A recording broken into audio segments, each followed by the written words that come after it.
Muy buenas noches. Humberto Cristian Pérez de este lado, dándoles la bienvenida a nuestro último programa del año 2024. Hoy es 30 de diciembre.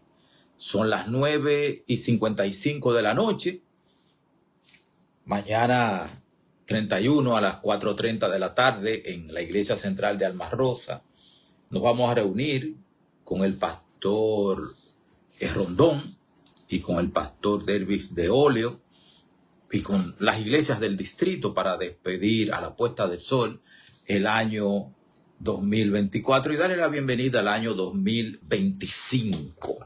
Son todos muy bienvenidos a nuestro programa de hoy. Para comenzar, un programa un poco complicado, pero muy interesante. Claro, desde el punto de vista de la vista mía, es un programa interesante. Así que vamos a orar. Señor y Dios, danos sabiduría al estudiar y explicar el tema de esta noche. En el nombre de Jesucristo. Amén. El título del programa de esta noche es ¿cuáles lecciones tiene para nosotros lo que sucedió con la izquierda iraní? La izquierda de Irán, no la iglesia, la izquierda iraní. Rosana Tavares Rodríguez, muy bienvenida. Un placer recibirla aquí. Siempre me ha llamado la atención la revolución iraní del año de 1979. Odette Matos, esposa querida, bienvenida. Siempre me ha llamado la atención eso, pero mucho más me llama la atención el rol jugado por la izquierda iraní en esa revolución islámica, una revolución religiosa con el interés de establecer un régimen islámico en Irán. Y siempre me llamó la atención por qué la izquierda iraní apoyó un régimen islámico, porque indefectiblemente el régimen islámico iba a borrar del mapa, así como hizo a la izquierda iraní. Yo sé que no es un tema muy atractivo. A muchos de nosotros no nos gusta leer historia, mucho menos nos gusta estudiar historia. Y siempre se ha dicho, los pueblos que no conocen su historia están condenados a repetirla. Y los adventistas estamos condenados a repetir historia porque no nos gusta leer historia. Balmor Segovia, muy bienvenido, mi hermano, muy bienvenido. Así que leer historia y conocer sus protagonistas nos da una perspectiva diferente sobre los acontecimientos actuales. Este 2024 que ya termina trajo elecciones en los Estados Unidos, trajo un cambio de gobierno, la nueva victoria de Donald Trump. Y para explicar el voto de muchos adventistas del séptimo día, es interesante que nosotros aprendamos lo que sucedió con la izquierda iraní en el año de 1978, 1977, 1979, el Shah de Irán, Reza Pahlavi, se fue en enero del año 1979 y luego de ahí, luego de algunas escaramuzas y algunas cosas, el Ayatollah Khomeini tomó control de Irán. Bienvenido Bernabé Lundi, mi hermano querido, muy bienvenido. Así que hoy vamos a hablar o a relatar la historia de una socióloga iraní. Se llama Chala Shafik.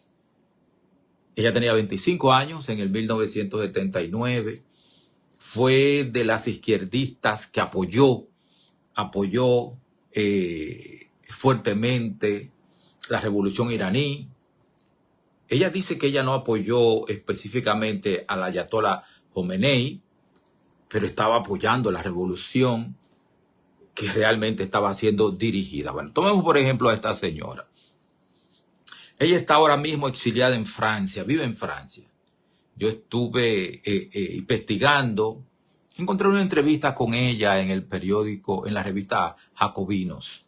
Ella recuerda las tensiones entre el socialismo, el feminismo, el antiimperialismo, y exiliada ahora en Francia, como está, pues recuerda todas esas cosas.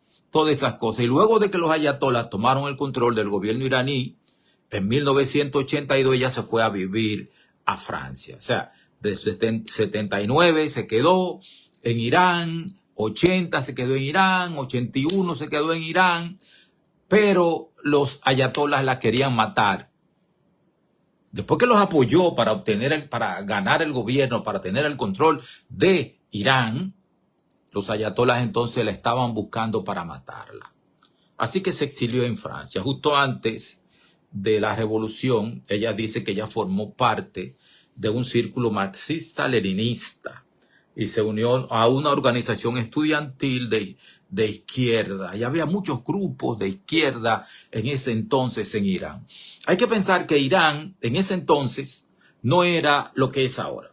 O sea, en el 1978 las mujeres iraníes no tenían que andar con su velo islámico puesto, no tenían que andar con burka puesta, no tenían que andar con todo el cuerpo tapado excepto los ojos. Incluso muchas ahora mismo se tapan hasta los ojos con unas rejillas para que no se les vea el cuerpo.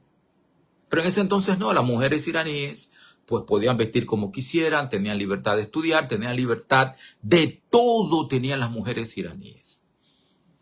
Pero, Pastor Euris Paulino, muy bienvenido. Norma Mar de Villamán, muy bienvenido. Entonces, había libertad en Irán. No había una libertad total porque el Shah de Irán decían que tenían una dictadura, el Shah de Irán. Mohammad Reza Pahlavi se llamaba el Shah de Irán, que murió en Panamá, murió, porque tuvo que irse al exilio. El caso es que habían varios partidos de izquierda en Irán. Estaba el partido Tudeh, que era el clásico partido de izquierda prosoviético. Estaba Fedayeen, un partido de guerrilla urbana más parecida al movimiento de izquierda cubano. Ronnie Villamán, bienvenido. Estefany Lundi, mi hermana, muy bienvenida. También estaba el Mujahideen, una organización popular Mujahideen de Irán, que mezclaba una línea musulmana con el izquierdismo. Todo eso. Entonces, cuando la revolución, acuérdense que el ayatolá Jomeini vivía exiliado en Londres. Estaba exiliado en Londres y desde ahí comenzó un movimiento islámico, porque los iraníes son islamistas, siguen el Islam. Entonces comenzó un movimiento para sacar al Shah. Habían debilidades en el gobierno del Shah. El Shah estaba apoyado por Estados Unidos, estaba apoyado por el Reino Unido, Occidente lo apoyaba. Pero en el 1979, Jimmy Carter, quien falleció ayer, era un presidente liberal. De hecho, he visto varios artículos y gente escribiendo, quejándose de que Jimmy Carter no apoyó como debía al Shah de Irán para quedarse. Y es uno de los errores que yo concuerdo en que los Estados Unidos cometieron. Los Estados Unidos cometieron varios errores con relación a Irán. En primer lugar, no fortalecer las posiciones del Shah de Irán. En segundo lugar, los Estados Unidos en el año 2003, 2004, atacaron a Saddam Hussein. Si ustedes recordarán, porque hay que leer historia para eso, en el año 1991 fue la primera guerra del Golfo. Saddam Hussein invadió a Kuwait. George Bush padre, un estadista que venía de haber sido director de la CIA, organizó una coalición internacional para sacar a Saddam Hussein de Kuwait. Entonces lo sacaron a tiro y todo ese tipo de cosas, grandes batallas, lo sacaron de Kuwait, pero en ese entonces, George Bush padre, que como les dije era un estadista de derecha, claro, y todo ese tipo, usted puede decir lo que usted quiere, imperialista y todo eso, pero era un hombre sabio. Entonces, George Bush padre no sacó del gobierno a Saddam Hussein. Y usted me preguntará, ¿y por qué no lo sacó del gobierno a Saddam Hussein? ¿Por qué no hizo un cambio de gobierno e intentó establecer la democracia? Porque George Bush padre sabía muy bien que Saddam Hussein era el freno para la expansión iraní. Los iraníes, después que tomaron el gobierno en Irán, perdón, los iraníes no, Ferde Jean-Pierre, bienvenido. Muchas gracias, mi hermana. Entonces, después que tomaron el gobierno en 1979, decidieron expandir el Islam. Eso decidieron hacer. Así que George Bush padre, como sabía eso, no lo hizo. En el año 2003, George Bush hijo, que no tiene para nada las luces que tenía su padre y que estaba rodeado de un equipo de gente muy ambiciosa, se me enreda la lengua, Dick Cheney, Donald Rumsfeld, Condoleezza Rice, y esa gente, ese grupo de gente que lo acompañó en el gobierno, eran gente muy ambiciosa, que se enfocaron en una guerra con el interés de controlar el petróleo iraní, de meter dinero en Halliburton para la reconstrucción de Irán. Y el hecho es que han hecho un desastre ahí, después que ellos quitaron el dique, el freno que era Saddam Hussein. Entonces Irán se expandió. Ahora Irán tiene el control de Irak. Irán hasta hace poco tenía control sobre Gaza, todavía tiene cierto control sobre el Líbano, está perdiendo ahora el control sobre Siria y lo está perdiendo porque Israel le dio duro en la guerra de Gaza y en la guerra contra el Líbano. E Israel también está rompiendo otro de los auxiliares, de los proxies que Irán utiliza, que son los hutíes. Pero ese no es el tema. El tema es que la izquierda, todos esos partidos de izquierda, marxistas, leninistas, izquierdistas y todo eso, decidieron que lo más importante era enfrentar al imperialismo norteamericano y al Reino Unido. Entonces, cuando la revolución comenzó a avanzar, la revolución de los ayatolas, de Jomenei, entonces Tudet, el partido de izquierda prosoviético, decidió apoyar a Jomeini, decidió apoyarlo. Los fedayines, que eran el otro partido que le estaba hablando, se dividieron en varios grupos diferentes y cuando empezaron a disolverse, la mayoría de sus miembros se fueron y apoyaron la línea de Tudet y decidieron apoyar a Jomeini. Y por tanto, estos izquierdistas apoyaban a los imanes porque pensaban que esa era la línea antiimperialista. O sea, ellos se pusieron anteojeras, dejaron de mirar todo el entorno y se fueron a apoyar a los extremistas, a los fanáticos islamistas. Eso fue fundamentalmente lo que pasó. Jomeini no utilizó nunca en sus discursos la palabra antiimperialismo. Nunca lo utilizó. Él hablaba del gran Satán, que era Estados Unidos, y habló del pequeño Satán, que era Europa. Los izquierdistas que se acercaron a él, ellos mismos se autoengañaron eso como antiimperialismo en sus mentes. Se engañaron, se autoengañaron. Una cosa en la que toda la izquierda iraní estaba de acuerdo era en una línea antioccidental y antiimperialista. Y eso era lo más importante, no importaba nada más de lo que sucediera. Una vez que Jomeini volvió del exilio, entonces, ¿qué hizo cuando volvió del exilio, que estaba en Londres y volvió para Irán? Jomeini comenzó a censurar y prohibir periódicos y otros escritos. Comenzó a limitar la libertad de prensa que existía cuando estaba el Shah. No era una libertad de prensa como el que hay aquí en República Dominicana ahora, pero existía libertad de prensa. Los grupos de izquierda habían salido a la calle para protestar porque estaban callando a los periódicos, porque los grupos de izquierda utilizaban la prensa escrita para movilizarse, para concientizar a las masas. Pero en ese momento, todos los que apoyaban a Jomeini, todos los que estaban apoyando al ayatolá, consideraban a todos estos grupos de izquierda como su enemigo número uno y querían deshacerse de ellos. No era mutuo para la izquierda. La izquierda seguía considerando erróneamente que el enemigo número uno no era Jomeini, sino Occidente. La señora de la cual estamos hablando, esta señora Shala Shafik, nos dice lo siguiente.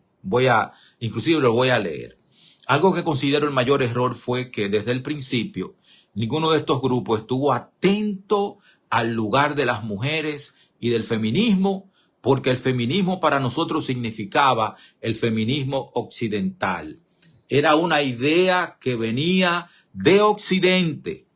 Y como los grupos de izquierda eran todos en general antioccidentales, el feminismo era algo que no se planteaba. Y esto, dice ella, fue un gran error. Las ideas de los derechos humanos y los derechos civiles y todo eso, la idea general de los derechos, no era lo más importante. Lo más importante era atacar a Occidente, el imperialismo norteamericano, el intento europeo de sacar beneficios. O sea, todo eso no era importante porque consideraban que el socialismo, cuando se estableciera, arreglaría todos esos problemas. Entonces, esta falta de atención a el socialismo, al feminismo y a los derechos humanos no solo se daba en los grupos de izquierda, también se daba en los grupos liberales, pro democracia. Ellos pensaban que todo se iba a solucionar después, que primero había que tomar el control, tomar el gobierno, tomar el poder, y entonces todo se iba a solucionar. En ese momento nadie tenía la menor idea de lo que podía ser una estructura de poder islamista. Nadie se lo planteaba. El Islam comenzó a regular a las mujeres. Usted no puede salir sin velo a la calle, usted no puede hacer tal, las mujeres no pueden hacer esto, no pueden hacer lo otro, no hay libertad de prensa, no hay libertad de expresión. Y ellos lo seguían apoyando. Viendo que todos sus derechos y todas sus libertades se perdían, ellos siguieron. Irán creó un modelo nuevo para la nueva persona islamista que existiría en esta nueva sociedad. Y las primeras víctimas fueron los propios musulmanes. Fueron asesinados o reformados en este modelo que el régimen iraní había creado. Las mujeres perdieron prácticamente todos los derechos. Todo. Entonces, lo que mucha gente pasó por alto era que Jomeini no era solamente religioso, sino que tenía una ideología político-religiosa que quería imponer. O sea, Jomeini quería imponer un régimen político-religioso. Y tenía toda esta teoría de que la religión debía tomar el poder sobre la sociedad a través de las leyes de la Sharia, de las leyes islámicas. Y quiero repetir esto a ustedes, adventistas del séptimo día. Les quiero repetir esto. Jomeini tenía toda esta teoría de que la religión tomaba el poder sobre la sociedad a través de las leyes de la Sharia, de las leyes islámicas. Fue en ese momento entonces que Jomeini atacó esta idea de que las mujeres tenían el derecho al voto. Jomeini dijo que no, que las mujeres no tenían derecho al voto. Que lo de las mujeres era estar en su casa, cocinando, pariendo, teniendo hijos, atendiendo al marido. O sea, y sin embargo, todavía en ese momento la izquierda iraní seguía apoyando a Jomeini. Fue un ataque misógino, un ataque en contra de las mujeres. Pero ninguno de los grupos de izquierda lo tomó en serio y siguió apoyando a Jomeini. Ni siquiera lo criticaron por ello. Pero Jomeini siempre fue quien era. O sea, él nunca engañó a nadie. Él decía lo que era, lo que quería. Él decía lo que iba a hacer. Y la gente, la izquierda iraní, los pensadores, los que leían, los que estudiaban, cerraron sus ojos.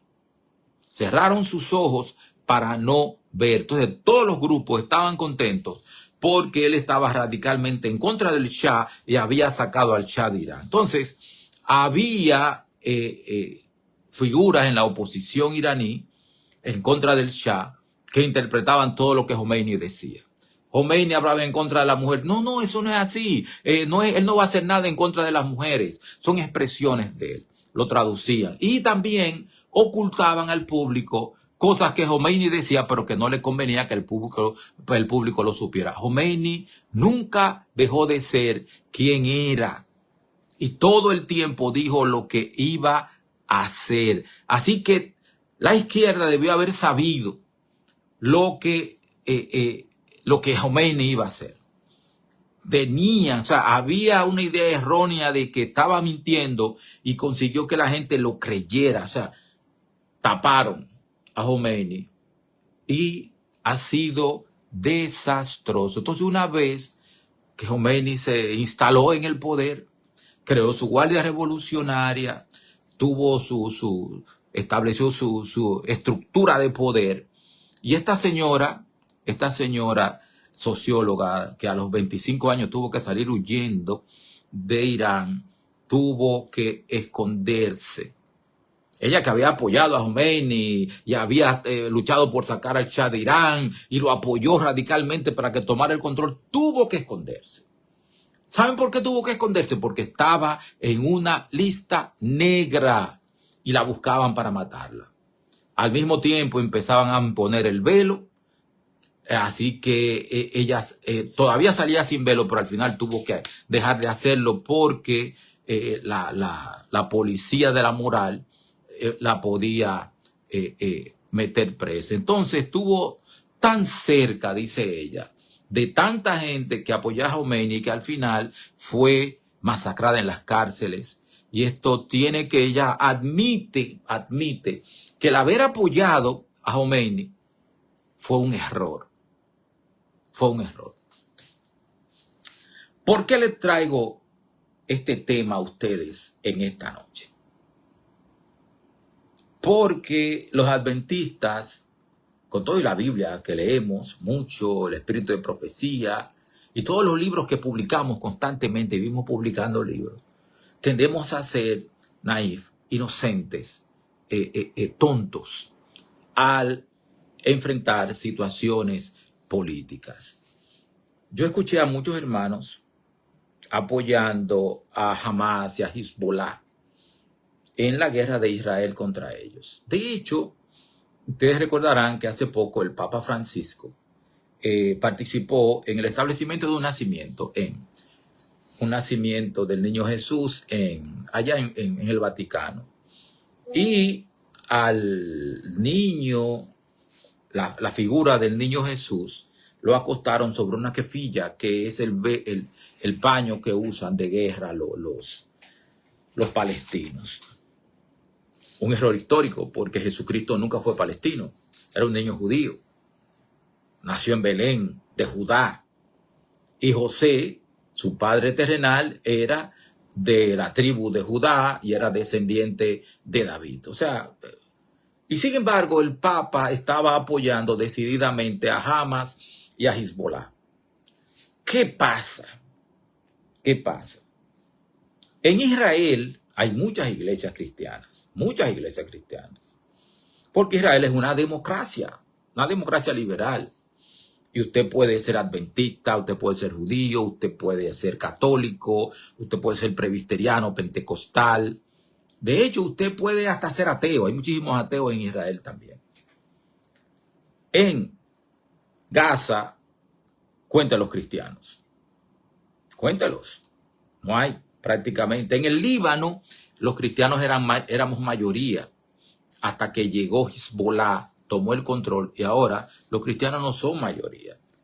En Siria, con todo y que el gobierno de Bashar al-Assad siempre fue una dictadura, sin embargo había cierta libertad religiosa hasta que los extremistas tomaron el control. Y en Irán y en Irak también es lo mismo.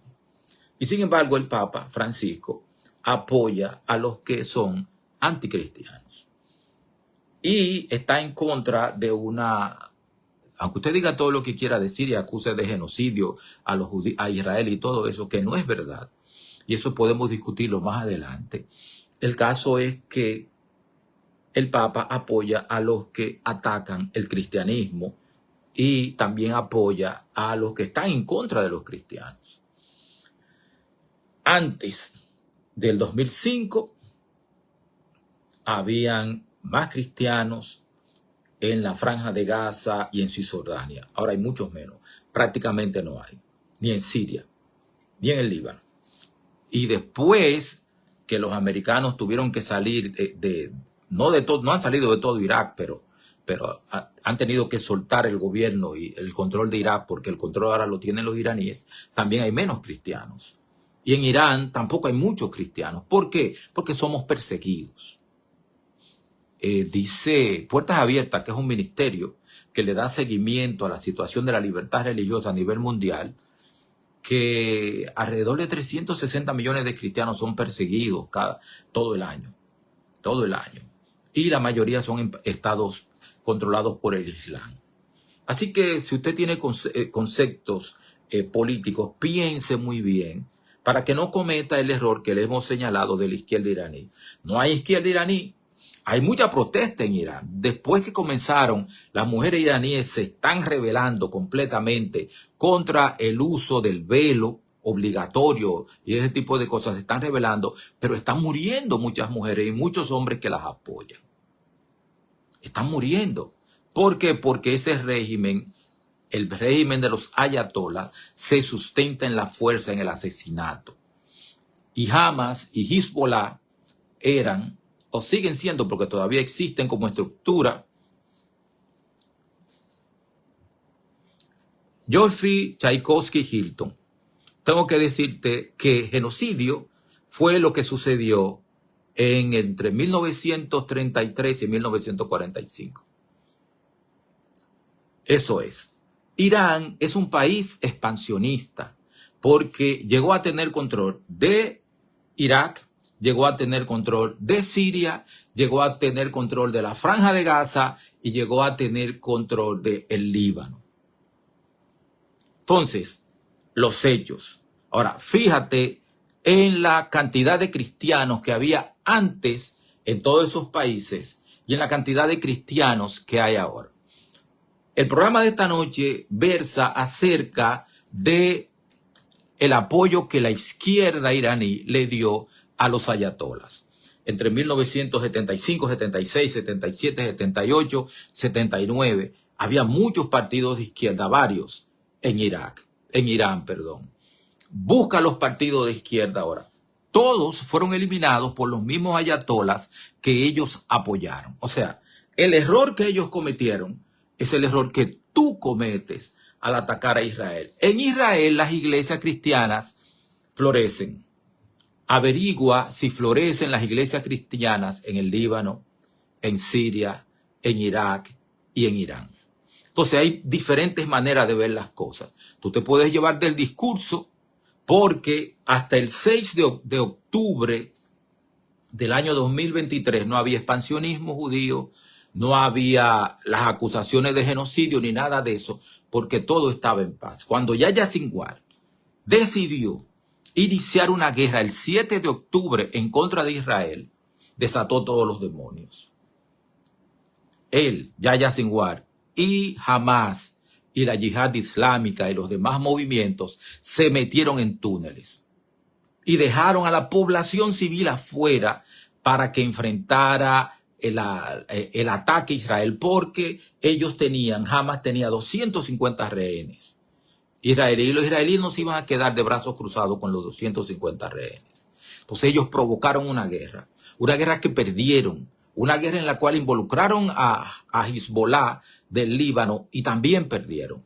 Y fue tan grande el golpe que Israel le dio a Hamas y a Hezbollah, que ellos eran sustento de Bashar al-Assad en Siria y no pudieron ayudarlo. No pudieron ayudarlo en el último mes. Y es tan grande la degradación que ha provocado Ucrania en Rusia, la degradación militar y económica que ha provocado, que aún teniendo bases en Siria, Rusia no pudo apoyar a Bashar al-Assad y Bashar tuvo que irse. Entonces, yo no soy de los que asumen todas las cosas que dicen. Por ejemplo, yo estoy viendo, y se ha visto, LGBT por Palestina. Si los LGBT van a Gaza, los van a matar. Si los LGBT van a Irán, los van a matar. Entonces, hay un concepto raro en la mente de la izquierda y de esa gente, que ellos están apoyando a aquellos que la historia nos dice, como muestra la historia de la izquierda iraní, los van a hacer desaparecer del mapa. Ese es el criterio. Entonces, continúo. Entonces, el Papa está apoyando a la gente que ha eliminado a la iglesia cristiana de esos países. Pero los adventistas del séptimo día también somos así. ¿Por qué? Todos saben, los adventistas en su mayoría, los adventistas del séptimo día, que son ciudadanos norteamericanos, votaron por Trump. Trump hizo acuerdos con la derecha religiosa norteamericana. En el proyecto 2025 se establece el apoyo al domingo como día de reposo. Página 592, por ahí. Léanselo, hagan el esfuerzo. Son 900 páginas, casi nada, yo lo leí. Si usted no tiene nada más que hacer con su vida, haga lo que hago yo, y me leí las 900 páginas del proyecto de Trump, del proyecto 2025, donde habla de eso. Entonces, se coartan las libertades y todo ese tipo de cosas. Y nosotros no somos evangélicos.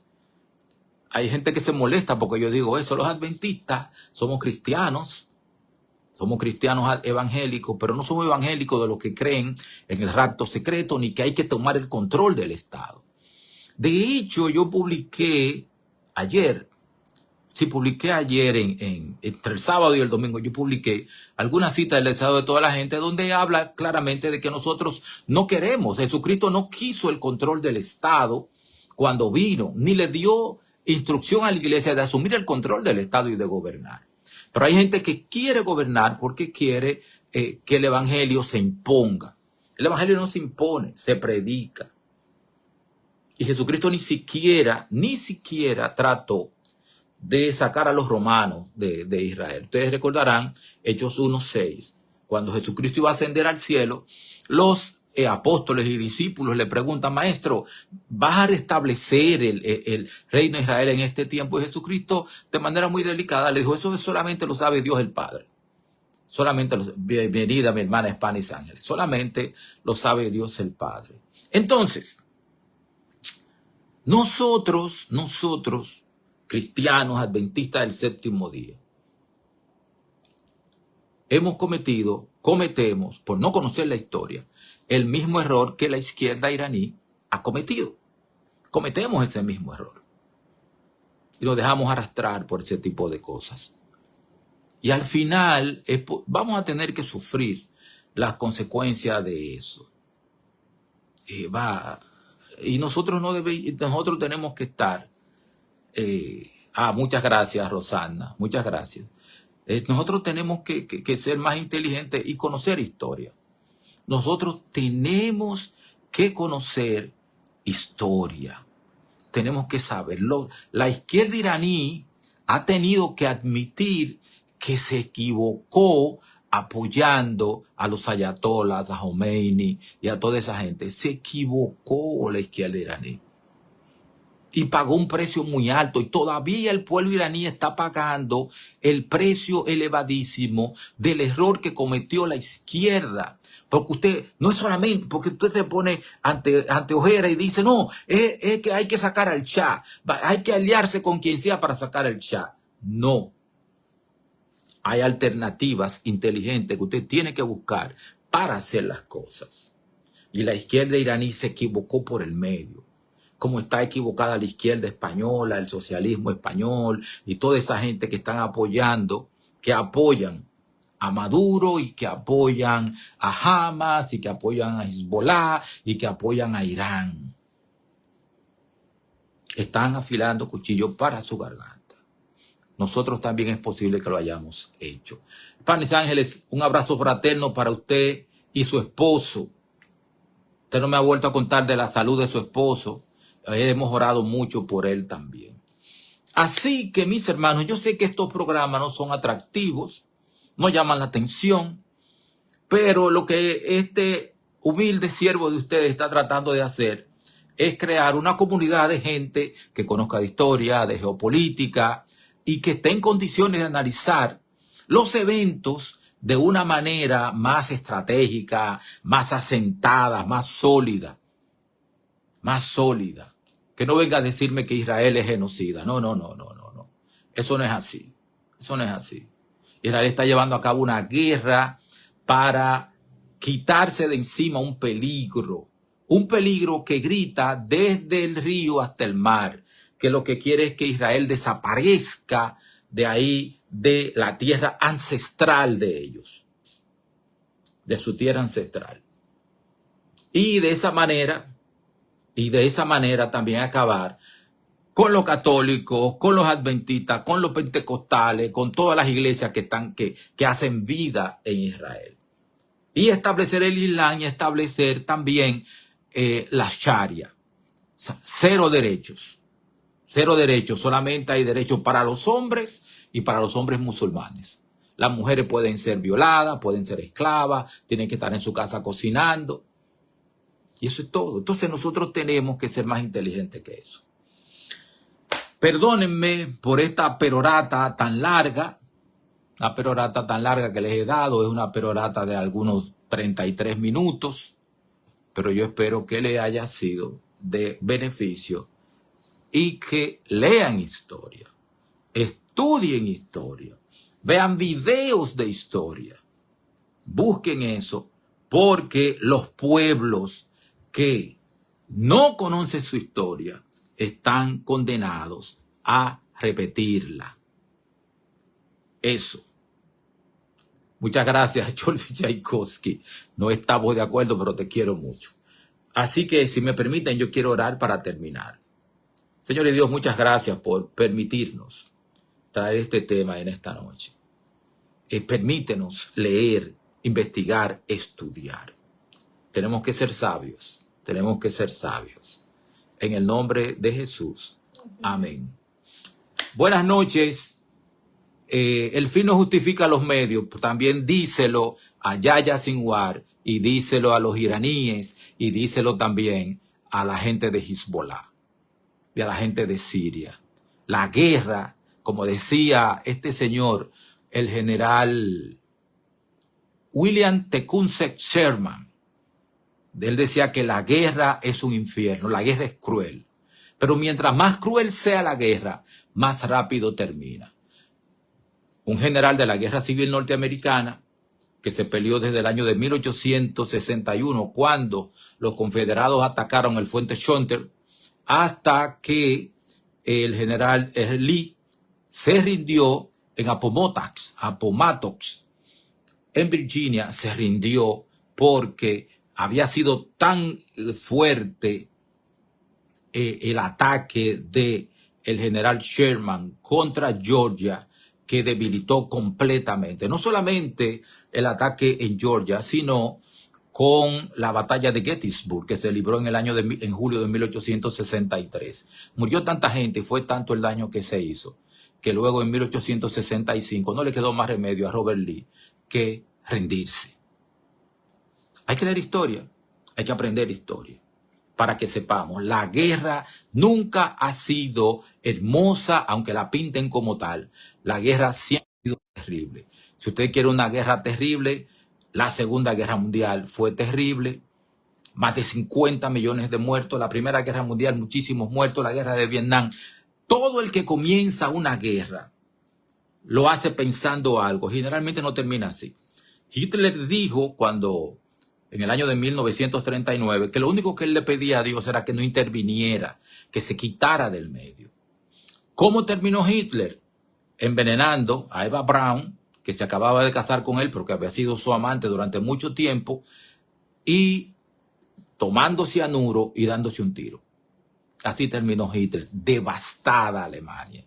Pero había que devastar a Alemania para poder detener la masacre que los nazis habían comenzado. Japón. ¿Cuánta gente mató Japón en China? Japón invadió a China alrededor del año de 1931. Mucha gente se queja de la bomba de Hiroshima y de Nagasaki. Los Estados Unidos, los planificadores militares norteamericanos, establecieron que invadir a Japón le iba a costar a Estados Unidos más de 1 millón de soldados muertos. Más de 1 millón de soldados muertos iba a significar eso. Entonces los norteamericanos dijeron, para que la cruz vaya a mi casa, que vaya a la tuya. Y el 6 de agosto de 1945 lanzaron una bomba en Hiroshima y 3 días después, el 9 de agosto de 1945, lanzaron otra bomba nuclear en Nagasaki y los japoneses se rindieron. El emperador y un grupo tuvo que enfrentarse a un grupo de fanáticos militares japoneses que decían que no había que rendirse, que había que seguir peleando a pesar de todos los civiles y todos los militares que murieran, porque hay gente así. Esa era la mentalidad de Yahya Sinwar. Él quería que muchos civiles palestinos murieran para que el mundo se levantara en contra de Israel. Y él lo dijo claramente, y lo dijeron los líderes de Hamas, que ahora están muertos. Los hechos, no la propaganda, los hechos, las cosas como son. Me extendí más de la cuenta. Que Dios les bendiga. Pasen buenas noches. Feliz año para todos, dice mi esposa, y yo también lo digo. Vayan a la despedida de año en su iglesia. Pónganse en paz con Dios. Que Dios les bendiga.